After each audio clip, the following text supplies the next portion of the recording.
नमस्कार। फिर से हाजिर हूँ एक नई कहानी को लेकर के। मैं हूँ राज। आप देख रहे हैं हाईवे 33। दोस्तों, आज की जो कहानी मैं आपको बताने जा रहा हूँ, एक लड़का जिसका नाम है सुशील।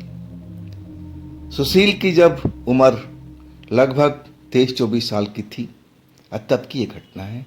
अभी इनका उम्र 45 ईयर है। अब शादीशुदा हैं, परिवार अपना बसा चुके हैं। ये घटना तब की है जब वो कुंवारे थे, तब की ये बात है। तो आइए चलते हैं सुशील जी की इस कहानी में। लेकिन दोस्तों, अगर आप इस चैनल पर पहली बार जुड़े हैं और अभी तक इस चैनल को आपने सब्सक्राइब नहीं किया है, तो दोस्तों जल्दी से कर लीजिए और साथ में बेल आइकन को ज़रूर दबाइएगा, ताकि वीडियो का नोटिफिकेशन सबसे पहले आपके पास पहुंचे। तो शुरू करें आज की कहानी। दोस्तों, मेरा नाम सुशील है। मैं मध्य प्रदेश इंदौर में अपने बुआ के पास रहता था। बचपन से ही, जब मेरी उम्र 6-7 साल की रही होगी, तब से बुआ ही मेरे को लालन पालन करती थी, लिखाती पढ़ाती थी, क्योंकि बुआ का कोई संतान नहीं था। एक तरह से बुआ ने ही मुझे पाल पोस करके बड़ा किया था। मैं जब 23-24 साल का हो चुका था और नौकरी के चक्कर में इधर उधर भटक रहा था कि कोई नौकरी मैं कर लूं, और उसी दौरान मुझे उस लड़की से मुलाकात हुई। एक ऑफिस में इंटरव्यू के लिए आई थी और मैं भी उसी ऑफिस में इंटरव्यू के लिए गया था। मैं उसको जब देखा ना, तो देखता ही रह गया। इतना खूबसूरत लड़की मैंने तो कभी देखी नहीं थी। अब बिल्कुल सिंपल वेशभूषा में। अब मैं उसकी सादगी देख करके ही मर मिटा था। लेकिन वो लड़की का मैंने बहुत पीछा किया। मैं उसको पाना चाहता था, दिल से प्यार करता था, लेकिन वो तो मुझे पलट करके भी नहीं देखती थी। मैं उसका घर का अता पता ठिकाना सब कुछ मालूम कर लिया पीछा करते हुए, लेकिन वो कभी भी पलट करके मेरी तरफ देखी तक नहीं। मैं एक तरफा उससे प्यार करता था और वो शायद किसी और लड़की से प्यार करती थी। उस शाम को जब मैं उसका पीछा करते हुए आज जब एक पार्क के पास पहुंचा, वैसे मैंने कभी भी उसको आवाज़ नहीं दिया, ना उसके सामने जाने की कोशिश किया। मैं बस पीछा ही करता था। मेरे में इतनी हिम्मत नहीं थी कि मैं उसके सामने जा कर के खोल करके बात कर सकूं। और उस शाम जब वो पार्क की साइड में जाने लगी, तो मैं उसके पीछे पीछे चल पड़ा। जब उस पार्क के पास में गया, तब मैंने देखा एक लंबा चौड़ा लड़का उसका इंतजार कर रहा था, और वो लड़की जा कर के सीधे उस लड़के से ना जाने क्या कहा, और तब वो पलट करके हमारी तरफ देखने लगा। अब फिर वो लड़का मेरे पास एक तरह से दौड़ते हुए आकर के अब मेरी तो धुलाई शुरू कर दिया। वो पहलवान सरीखा लड़का, मैं तो उससे पीट गया। अब मुझे समझ में नहीं आया कि आखिर मैं पिटा क्यों। लेकिन वो लड़का कह रहा था कि देख, आज के बाद मेरी प्रेमिका के साथ तूने पीछा किया तो देख ले, अभी तो मैं इतना पिटाई करके छोड़ रहा हूँ। अगर मैं दोबारा जान जाऊंगा कि तू मेरी प्रेमिका के फिर पीछा कर रहा है, तो मैं इस बार छोड़ूंगा नहीं। और इसके बाद तो मेरी बहुत बेइज्जती हुई। मैं शर्म से पानी पानी हो गया था। मैं उस लड़की को दिलो जान से चाहता था। मेरा जो प्यार था सच्चा था, लेकिन उस लड़की ने मेरे साथ क्या करवाया, मैं एकदम खौफ में आ गया था। वो सीधा मुझे मना कर सकती थी कि मेरा कोई लवर है, मैं तुमसे प्यार नहीं करती, लेकिन मुझे पिटवाई क्यों, वो भी अपने प्रेमी के हाथों। अब मैं शर्म से तो पानी पानी हो चुका था। अब मैं भला उस लड़की को अपना मुंह कैसे दिखाता। और उस टाइम मैं कमज़ोर भी था। उस जो लड़का था पहलवान सरीखा था, उससे मैं मुकाबला नहीं कर पाता। अब मैं अपने घर लौट गया। चोट तो काफ़ी आई थी। मेरी बुआ पूछ रही थी कि तू कहाँ मार खा के आ गया। मैंने बताया कि मैं रोड पर गिर गया था। इसलिए चोट आई थी। लेकिन चोट जैसी लगी थी, बुआ को समझते देर नहीं लगी कि ये चोट मार पिटाई के अलावा और नहीं आ सकता। अब मुझसे बार बार पूछती थी, सुशील तू सच बता, सच बता। लेकिन मैं ये बात अपनी बुआ को बताना नहीं चाहता था, और वो ही क्या, नहीं बताया। लेकिन उस घटना को मैं भूला नहीं, ना उस लड़की को भूला, ना उसका प्रेमी को। दिल में ऐसे ही अरमान था मेरा। अब उस लड़की से अब प्यार क्या हो, न एक नफरत सी हो गई थी। इसके बाद तो मैं खौफ में रहने लगा। किसी भी लड़की से बात करने से मैं डरने लगा। लेकिन मैं 23-24 साल का युवक था। मेरे दिल के अंदर भी अरमान थी, भावना था, और मैं दिल में तो बहुत कुछ चाहता था कि मेरे कोई लड़की फ्रेंड हो, मैं उनसे बात करूं, प्रेम करूं। लेकिन जब भी मैं किसी लड़की के सामने पड़ता ना, तो मेरी हवा खराब हो जाती थी। डर लगता था कहीं इसका कोई बॉयफ्रेंड निकल आया और फिर मेरी धुलाई कर दी तो तब क्या होगा। अब मैं डर जाता था। लेकिन अंदर ही अंदर मैं कोशिश में जरूर लगा रहता था कि कोई लड़की मुझसे प्यार करे, मेरी ऐसी इच्छा थी। लेकिन एक तो डर का कारण था जो मैं पीट चुका था। मेरी हिम्मत नहीं होती थी कि किसी लड़की से मैं दोस्ती का हाथ बढ़ाऊं। और इसके बाद मैं जॉब में लग गया था। एक ट्रांसपोर्ट कंपनी में मैं काम करने लगा, और वहाँ पर मेरी जो दोस्ती हुई मेरे एक साथी से, वो तो पहुँचा हुआ लोग था। उसके तो कई गर्लफ्रेंड थी, और वो हंस हंस करके अपनी गर्लफ्रेंड की बातें मुझे बताया करता था।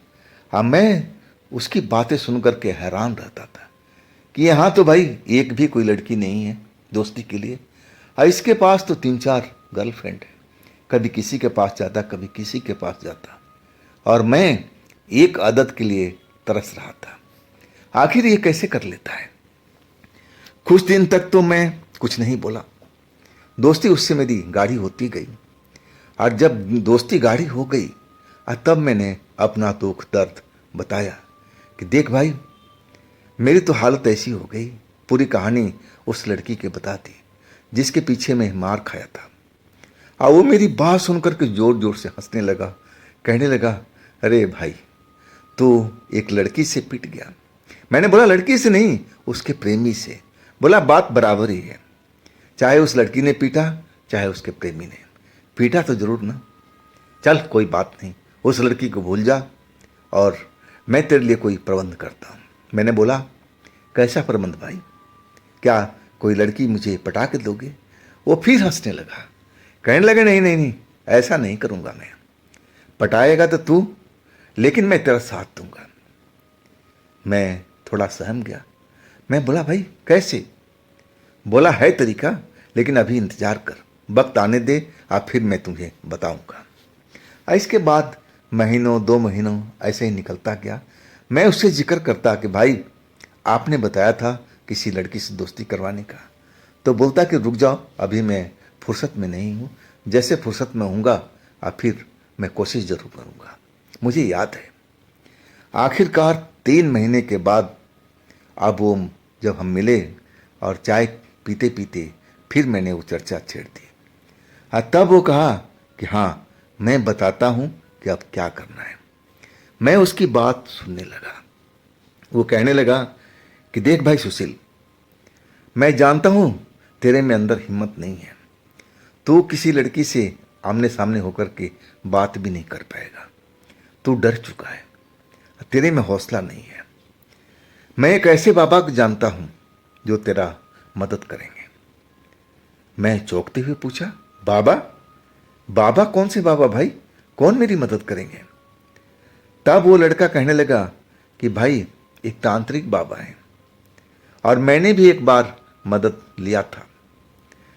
मैं चाहता हूं कि तुम उस बाबा से जाकर मिलो और अपनी दुख दर्द बताओ, वो बाबा तुम्हारी जरूर मदद करेंगे, और हम संडे के दिन चलेंगे बाबा के पास में, तुम तैयार रहना। आज शुक्रवार थी, मतलब 2 दिन के बाद। मैं तो डर गया था बाबा का नाम सुनते। मैं तो भूत प्रेत तंत्र विद्या को जानता तक नहीं था कि वास्तव में ये सब दुनिया में रहते हैं, काम भी करते हैं, तंत्र विद्या काम भी करता है। मुझे इस पर विश्वास नहीं था। लेकिन जब वो लड़का कहने लगा कि बाबा पहुँचे हुए तांत्रिक हैं और कोई न कोई उपाय जरूर करेंगे तेरे लिए, तू चिंता मत कर। मैं अब 2 दिन तक उन्हीं चक्रों में मैं जूझता रहा, अपने दिमाग में विचार लाता रहा कि बाबा क्या करेंगे भाई, कैसे करेंगे।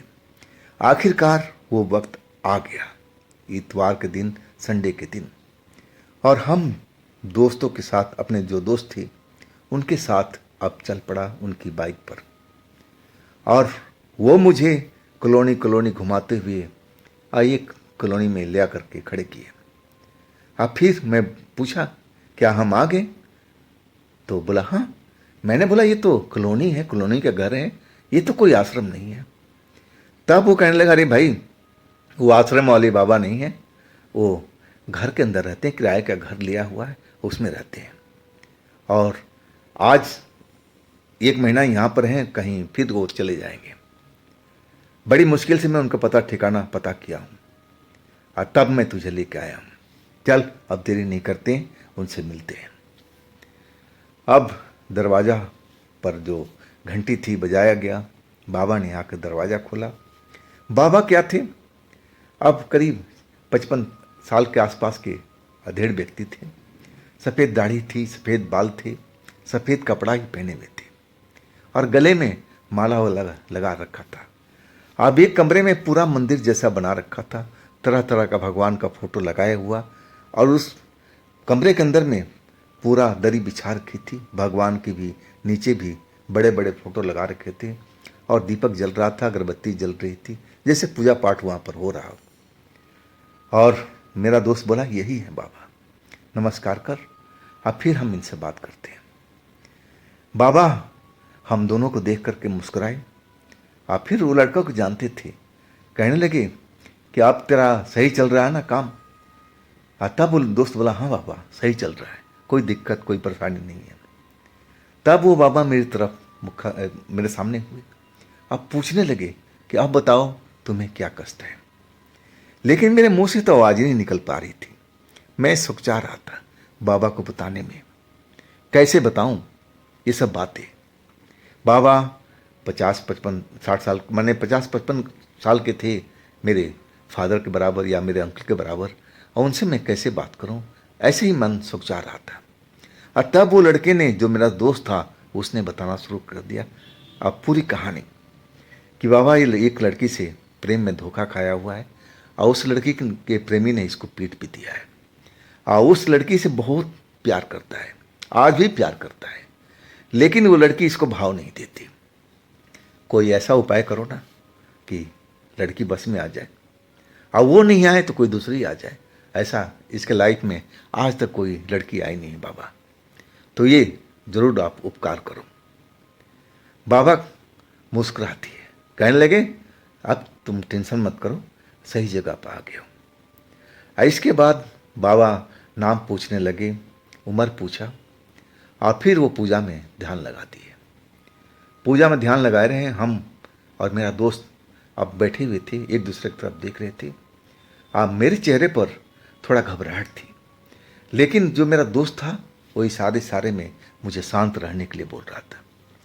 आखिरकार जब बाबा का पूजा खत्म हुआ, तब वो एक भभूत मुझे दिए पुड़िया में।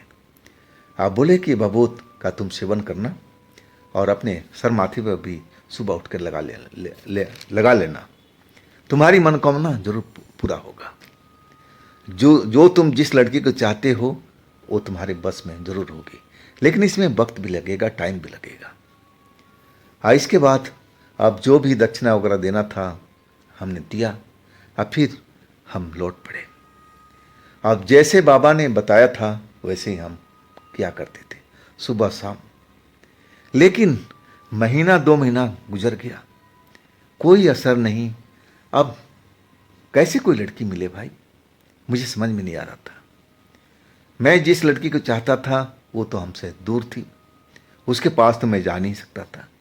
आज जो आसपास में सुंदर लड़कियां थी मैं देखता जरूर था, लेकिन कोई भी मेरी तरह देखती तक नहीं थी। मतलब ये जो भभूत वाला मामला था बिल्कुल बेकार गया। मुझे तो ऐसा ही लग रहा था।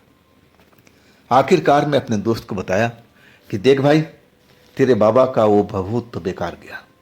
अभी तक इसका असर कोई नहीं हुआ, ना तो मेरे कोई दोस्त बनी, ना अभी मुझे लग रहा है कोई बनने वाली है। तो भाई ये तो सब जो पैसा हमने लगाया था, दान दक्षिणा दिया, और सब तो बेकार ही गया। तब मेरा दोस्त कहने लगे कि नहीं नहीं, ऐसा नहीं होगा, हम फिर चलेंगे, संडे के दिन चलेंगे बाबा के पास में। बाबा जरूर कोई अच्छी उपाय करेंगे। इसके बाद हम फिर संडे के दिन में पहुंचे वहाँ पर। बाबा जी कहीं गए हुए थे और हम करीब 1 घंटा के इंतज़ार करने के बाद बाबा जी लौटे, हाथ में थैला वैला लिए हुए थे और वही सफ़ेद कपड़ा वैसे ही पहन रखे थे। और हम दोनों को खड़ा देख करके वो अपने कमरे का दरवाज़ा खोला और फिर हम अंदर गए। अब बाबा मेरी तरफ देख कहने लगे कि अब बताओ सुशील, कुछ असर हुआ? मैंने बोला बाबा कुछ भी नहीं असर हुआ, जैसा था पहले वैसा ही है। तब वो बाबा कहने लगे कि जिस लड़की से तुम प्यार करते हो वो लड़की कितनी दूर पर रहती है? मैंने बता दिया कि इतनी दूर पर रहती है। तो कभी उधर गए हो, उस लड़की के आमने सामने से गुजरे हो? मैंने बोला नहीं। और मैंने बोला कि ऐसे तो बहुत सारी लड़कियों के सामने से गुजरा हूँ, उनकी आंखों में देखा हूँ, लेकिन किसी ने मुझे भाव नहीं दिया। बाबा कहने लगे कि ठीक है, मैं दूसरा उपाय करता हूँ, कोई दूसरा मैं पूजा करता हूँ तुम्हारे लिए। और इसके बाद उन्होंने दूसरा पूजा किया और जब पूजा पाठ खत्म हुआ, इस बार एक शीशी दिया। शीशी में जल भरा हुआ था, छोटा शीशी था, इत्र के बोतल के बराबर में। और फिर बाबा बोले कि देखो ये जो जल है ना, पवित्र जल है और ये जरूर फायदा करेगा। कोशिश करना कि उस लड़की के इलाके तक जाना और लड़की से कभी आमने सामने मुलाकात हो तो जरूर उसकी आंखों की तरफ देखना। अब वो शीशी भी लेके आए, पूजा पाठ का जो भी खर्चा था हमने दिया भी। अब फिर महीना 2 महीना तक मैंने ऐसे ही किया जैसे बाबा ने बताया था। और उस लड़की के इलाके में मैं डरा हुआ जरूर था, लेकिन मैं उस इलाके में भी गया और एक बार उस लड़की से आमना सामना भी हुआ और वो मुझे देख करके गुस्से में हो गई थी। अब मैं डर गया, फिर उस जगह से मैं निकल भागा। अब मुझे पक्का विश्वास हो गया कि अब ये जो जल दिया हुआ पवित्र जल ये भी काम नहीं कर रहा है। फिर मैं अपने दोस्त से बोला कि देख भाई, ये भी जो ये जल था ये भी फेल हो चुका है। मैं उस लड़की के इलाके में गया, पूरा कहानी बता दिया। तब वो कहने लगा कि रुको, बाबा अभी कहीं बाहर गए हुए हैं और 10-15 दिन में लौटेंगे, अब फिर हम चलेंगे उनके पास में। इस बार मैं उनसे रिक्वेस्ट करूंगा कि कोई अच्छा प्रबंध करके दे। आखिरकार 15-20 दिन इंतजार करने के बाद अब वो मेरा दोस्त मुझे फिर बाबा के पास ले गया। बाबा ने सब जानकारी ली और पूछे कि क्या इस जल से कोई फायदा हुआ? मैंने बोला नहीं, मैं तो उस लड़के के सामने भी गुजरा था जिसे मैं बहुत प्यार करता था, लेकिन जैसे ही उसने मेरे को देखा वो गुस्से में भर आई और फिर मैं भाग गया। बाबा मुस्कुरा दिए और कहने लगे कि छोड़ो, तुम्हें कुछ दूसरा कुछ करना पड़ेगा, इससे बात नहीं बनेगी, तुम्हारे अंदर हिम्मत नहीं है। ये जो मैं दोनों चीज़ दिया था ये हिम्मती लोगों में काम करता है, तुम्हारे अंदर वो ऊर्जा, वो पावर ही नहीं है, तुम्हें कुछ और करना पड़ेगा। मैं अब अपने दोस्त की तरफ देख रहा था कि अब मुझे क्या करना पड़ेगा, और बाबा अब मेरी तरफ देख करके बोलने लगे, देखो मैं तुम्हें एक मंत्र बताऊंगा, लिख करके दूंगा और उस मंत्र को याद करना पड़ेगा और उस मंत्र को जाप करना पड़ेगा। और जाप भी कहाँ करना है वो भी उन्होंने जगह बताया, एकांत जगह में 15 दिन तक एकांत जगह में रात की रात माला को जपना है।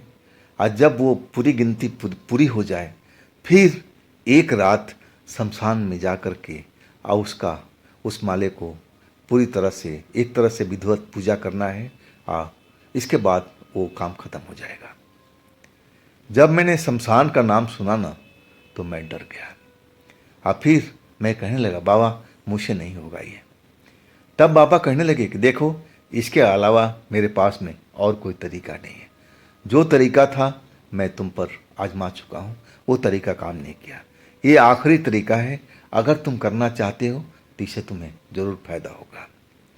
मंत्र जो मैं बता रहा हूँ बिल्कुल काम करेगा, इसको तुम आजमा के देखो। हाँ, लास्ट के टाइम में जब तुम्हें स्मशान में पूजा करना है, उस माला का जाप करना है, हाँ उस टाइम तुम्हें ज़रूर डर लग सकता है, लेकिन डर पर अपना काबू जरूर रखना। अगर तुमने काबू अपने डर पर कर लिया ना, फिर तुम विजयी हो जाओगे।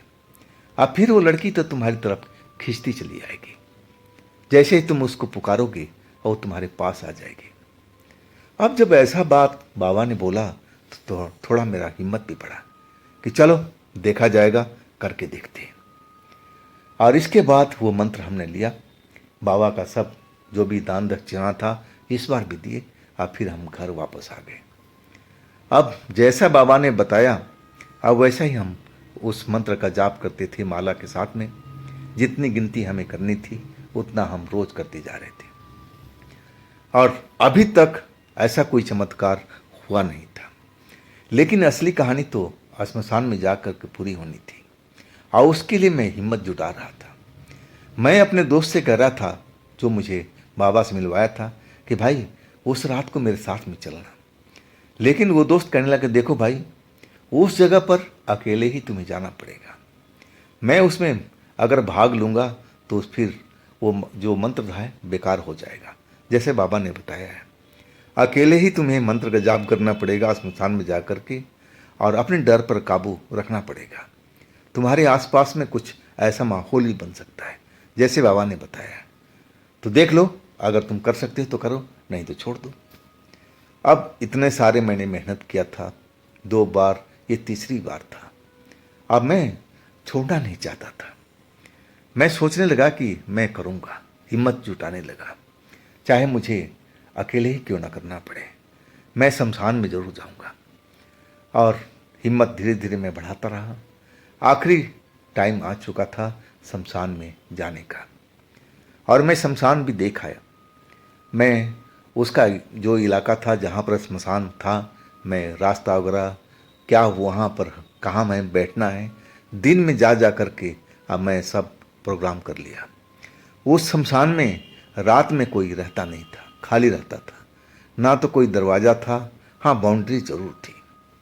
रात में कोई चौकीदार नहीं रहता था। इसका मतलब मैं रात में आराम से जा कर के उस माला का जाप कर सकता था। आज जब वो टाइम आया जिस रात को मुझे पूजा करनी थी, अमावस की रात को, अब मैं पूरी तरह से अपने आप को तैयार कर लिया था। मैं रात का इंतज़ार कर रहा था 12 बजने का। अब वहाँ से जो मेरा घर था करीब आधे घंटे की दूरी पर था। मैं समय से पहले अपना तैयारी करके और शमशान के करीब आकर के खड़ा हो गया था। बस 12 बजने का इंतज़ार कर रहा था। मेरी निगाहें शमशान के अंदर थी। मैं जानता था कि शमशान में रात के टाइम में लोग बाग बताते हैं कि भूत प्रेत दिखाई देते हैं, लेकिन मैं वहाँ काफ़ी देर से खड़ा था, मुझे ऐसा कुछ भी वहाँ नज़र नहीं आया। जैसे दिन में आकर के मैं देख लेता था, वैसे ही माहौल रात में था। हर तरफ सन्नाटा पसरा हुआ था। और दिन के टाइम में तो वहाँ लोग भी रहते थे, पंडित, वहाँ का चौकीदार, लेकिन रात के टाइम में कोई भी नहीं था, पूरा श्मशान खाली था। आखिरकार जब टाइम हो गया तो मैं हिम्मत जुटा करके अब शमशान की जगह पर आ गया, जो मैंने दिन में आकर के अब देख लिया था कि मुझे कहाँ बैठ कर पूजा करना है, और वो स्थान पर आकर के बैठ गया। हाँ, जैसे बाबा ने बताया था वैसे ही मैं पूजा पाठ करने लगा, उस माला का जाप करने लगा, और मैं ध्यान में लीन था। एक तरह से बाबा ने जैसे बताया था वैसे ही मैं कर रहा था। करीब करीब पौन घंटा से ऊपर बीत चुका था, और मेरा जो पूजा था 10-15 मिनट के अंदर या आधे घंटे के अंदर अब ख़त्म हो जाना था। इसके बाद मैं अपने घर में लौट जाता। लेकिन अब जो शमशान में बिल्कुल सन्नाटा पसरा हो जो था, अब उसमें कुछ आवाज़ सुनाई देने लगी। ऐसा लग रहा था कि जो शमशान में सूखी लकड़ियां हैं जो आधी जली हुई आधी बुझी हुई, और जिस चिता जलाया जाता था वो लकड़ियां चटक रही हैं, जैसे आग में जल रही हो और चटकने की आवाज़ सुनाई देने लगी। मैं जानता था कि ऐसा कुछ बाबा ने बताया था, ऐसी आवाज़ें सुनाई पड़ेगी, कुछ अलग मुझे महसूस होगा। बाबा ने कहा था कि डरना नहीं, हिम्मत से काम लेना। अगर तुम डर जाओगे तो मामला खराब हो जाएगा। चाहे तुम्हारे आसपास में कैसा भी माहौल हो, तुम्हें उठ करके भागना नहीं जब तक तुम्हारी पूजा की समाप्ति ना हो जाए। और वही मैं कर रहा था। अब जो लकड़ियों की चटकने की आवाज़ थी बहुत तेज होने लगी थी। अब जब लकड़ी की चटकना बंद हुआ, फिर एक बार सन्नाटा पसर गया उस जगह पर। बिल्कुल लग रहा था कि आसपास में अब बिल्कुल सन्नाटा पसर चुका है, आसपास में कोई भी चीज कोई भी नहीं है। और कुछ ही देर हुआ था और तभी तेज हवा चलने लगी। ऐसा लगा कि तूफान वहां पर आ चुका है। जो वहां पर शमशान के आसपास में पेड़ थे जोर जोर से हिलने लगे। एक डरावना आवाज वहां पर पैदा होने लगा। अब तो मैं अंदर अंदर डरने लगा, लेकिन बाबा ने बताया था कि डरना नहीं है, डर करके भागना नहीं है, उसी स्थान पर बैठे रहो, आप पूजा पाठ करते रहो, अपना ध्यान भटकने मत देना। अब मैं वही कर रहा था। अब जो पेड़ पौधे जोर जोर से हिल रहे थे, आपस में टहनियाँ टकरा रही थी, एक डरावना आवाज़ वहाँ पैदा हो रहा था। और उसी बीच में एक औरत की हंसने की आवाज़ सुनाई देने लगी। और जैसे ही औरत की आवाज़ सुनाई दी हंसने की, अब तो मैं डर गया पूरी तरह से कि ऐसा तो बाबा ने नहीं बताया था कि कोई औरत आकर के और हंसना शुरू कर देगा। उन्होंने बताया था कि माहौल बदलेगा, वहाँ पर कुछ अलग तुम्हें महसूस होगा, लेकिन ये नहीं बताया था कि वहाँ पर भूत प्रेत भी आएंगे। अब उस औरत की हंसने की आवाज़ मुझे डरा रही थी। अब पहले वो हंसी दूर से आती हुई लग रही थी, लेकिन धीरे धीरे वो लग रहा था कि मेरे पास में आकर के खड़ी हो गई हो, मेरे पीछे हो, और वो जब चाहे मुझे पकड़ सकती है। मैं अंदर अंदर से बिल्कुल हिल चुका था।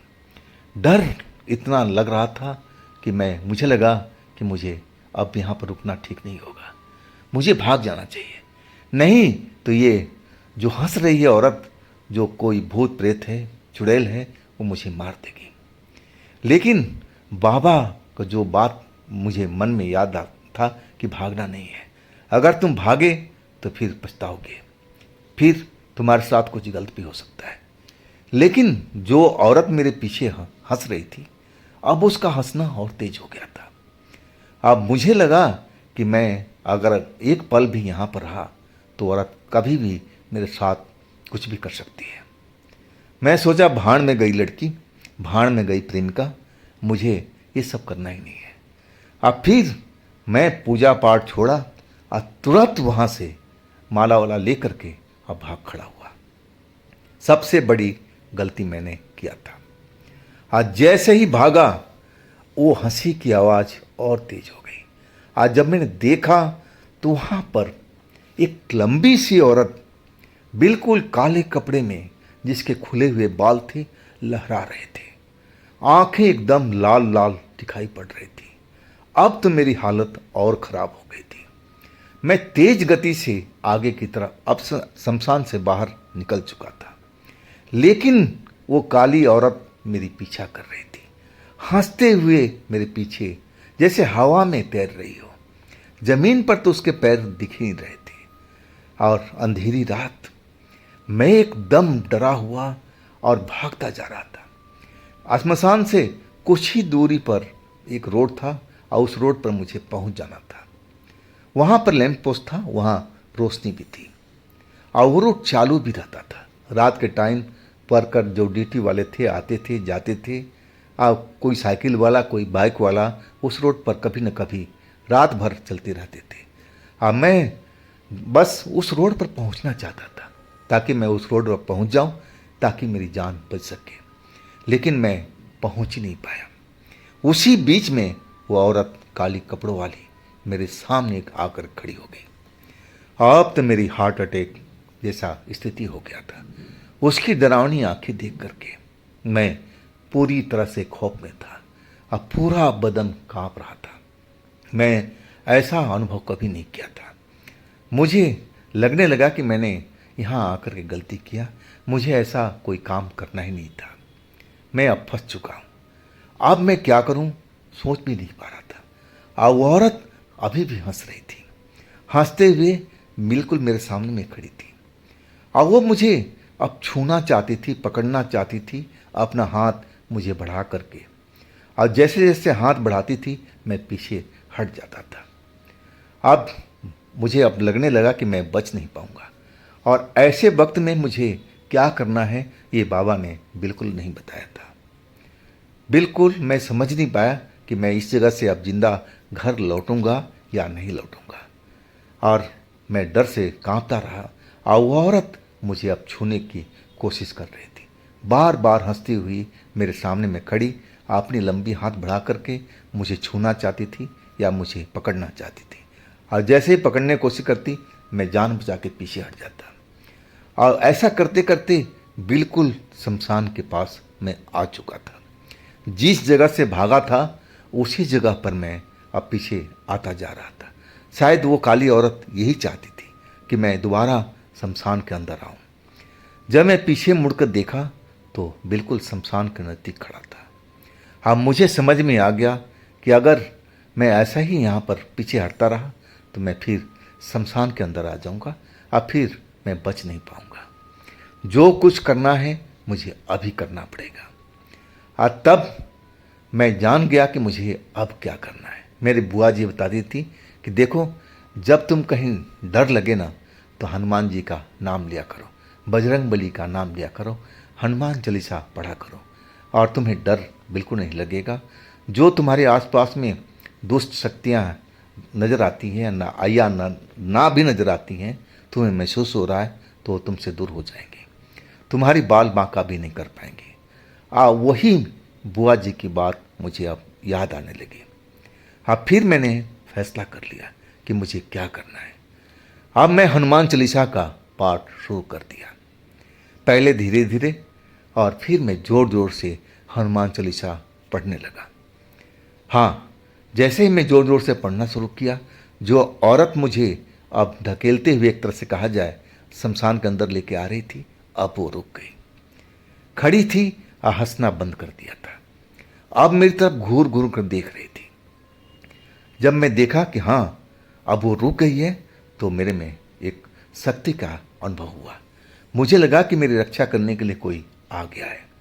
अब फिर मैं जोर जोर से हनुमान चालीसा पढ़ने लगा था और असर भी हुआ। वो काली औरत अब पीछे अंधेरे के साइड में हटने लगी। जितनी जोर से मैं पढ़ता उतनी तेजी से पीछे हटती और देखते ही देखते कुछ देर के बाद अंधेरे में गायब हो चुकी थी। लेकिन मैं इतना अभी भी डरा हुआ था। हनुमान चालीसा जरूर पढ़ रहा था। अब मैं देख रहा था कि हाँ हनुमान चालीसा काम कर रहा है, शक्ति है इसमें। और वो जो औरत थी अब मुझे नज़र में नहीं आ रही थी। लेकिन अभी भी मेरे में इतना ताकत हिम्मत नहीं था कि मैं दौड़ जाऊं और उस रोड पर पहुंच जाऊं। और उस रोड पर पहुंचने के मतलब कि मैं सुरक्षित हूं, क्योंकि वो रोड चलता फिरता था। और फिर मैं हनुमान चालीसा पढ़ता रहा और इसके बाद वो औरत मुझे नज़र नहीं आई। और फिर मेरा हिम्मत बढ़ा और फिर मैं दौड़ लगा दिया। जब मैं दौड़ लगाया तो आकर के उसी रोड पर रुका था और उस वक्त में वहाँ से 2 साइकिल सवार गुजर रहे थे और हमारी कॉलोनी का ही शायद थे वो। जब मैंने देखा उनको चिल्लाने लगा कि भैया रुको रुको रुको, मेरी आवाज़ सुनकर रुके और आश्चर्य से मेरी तरफ देखने लगे कि आखिर ये लड़का कहाँ से आया अंधेरे से निकल करके, और पूछने लगे कि भाई क्यों मुझे रोका है, क्या बात है बताओ। तब मैंने बोला भैया अपनी साइकिल पर बिठा लो, हमें इसी कॉलोनी में मुझे जाना है, आपकी बड़ी मेहरबानी होगी। वो जो दोनों युवक थे अब बोला हाँ हाँ बैठ जाओ, हम भी तो इधर ही जा रहे हैं, लेकिन तुम इतने परेशान हुए पड़े हो, पसीने पसीने डरे हुए दिखाई दे रहे हो, बात क्या है। मैंने बोला भैया लंबी कहानी है, लेकिन इतना मैं ज़रूर बता देता हूँ कि बस मौत के मुंह से निकल के आ रहा हूँ। और मैं बता दिया संक्षिप्त में कि मेरे साथ में क्या क्या हुआ। हाँ, तब उनमें से एक बोला कि भैया तुम किस चक्कर में फंस गए थे, ऐसे चक्कर में तुम्हारी जान चली जाती। भैया सबक ले लो, आज के बाद ऐसी जगह पे बिल्कुल मत जाना, वो भी अंधेरी रात में। और इसके बाद हम कॉलोनी में आ गए थे सकुशल। और उसके बाद मैंने तो गांठ बांध ली थी कि मैं ऐसा कोई काम बिल्कुल नहीं करूँगा। हाँ, उसके बाद मेरा दोस्त मुझसे मिला और बोला कि कोई फ़ायदा हुआ। और तब मैं अपने दोस्त से बोला, देख भाई, तुम अपनी विद्या और अपनी गुरु जी की विद्या अपने पास रखो, मुझे उस लाइन में पढ़ना ही नहीं है। मेरे जीवन में अगर लड़की होगी तो ज़रूर मिलेगी, मुझे कोई मंत्र से शक्ति से नहीं पाना है। और इसके बाद मैं उस लड़के से दोस्ती तोड़ दिया। और कुछ दिनों के बाद मैं वो ट्रांसपोर्ट का ऑफिस भी छोड़ दिया, मैं दूसरी जगह चला गया। हाँ, सही वक्त पर मेरी शादी भी हुई, मेरी दुल्हन भी आई, आज मेरा परिवार भी है, बच्चे भी हैं। अब मैं खुशी ज़िंदगी जी रहा हूँ। अगर उस रात को मैं यही सोचता कि मैं भागता रहता तो वो औरत मुझे ज़रूर कहीं गिरा के मार देती। मुझे अचानक बुआ जी की बात याद आई कि बजरंग बली का नाम लिया जाए, और उस रात बजरंग बली ने ही मेरी मदद किया था। अगर मैं हनुमान चालीसा नहीं पढ़ता तो मेरे साथ कुछ भी हो सकता था। तो दोस्तों, ये थी कहानी सुशील जी की अपनी आप बीती। अगर आपके पास भी ऐसी कोई आप बीती है, कोई घटना है जो आप मुझे बताना चाहते हैं, तो आप मुझे बता सकते हैं मेरे इंस्टाग्राम पर या मेरे व्हाट्सएप नंबर पर। और दोस्तों, मेरे दूसरे चैनल पर भी तो जाइए, उनमें भी अच्छी अच्छी कहानी मैं डाल रखा हूँ, और चैनल का लिंक इसी वीडियो के डिस्क्रिप्शन में है, तो एक बार ज़रूर उस पर विजिट कीजिए और उन कहानियों का आनंद उठाइए। और दोस्तों, इस चैनल को भी अपना प्यार दीजिए, लाइक कीजिए, सब्सक्राइब कीजिए, शेयर कीजिए। हाँ, फिर हम मिलते हैं एक नई कहानी के साथ में कल। आप लोग अपना ख्याल रखिएगा। नमस्कार।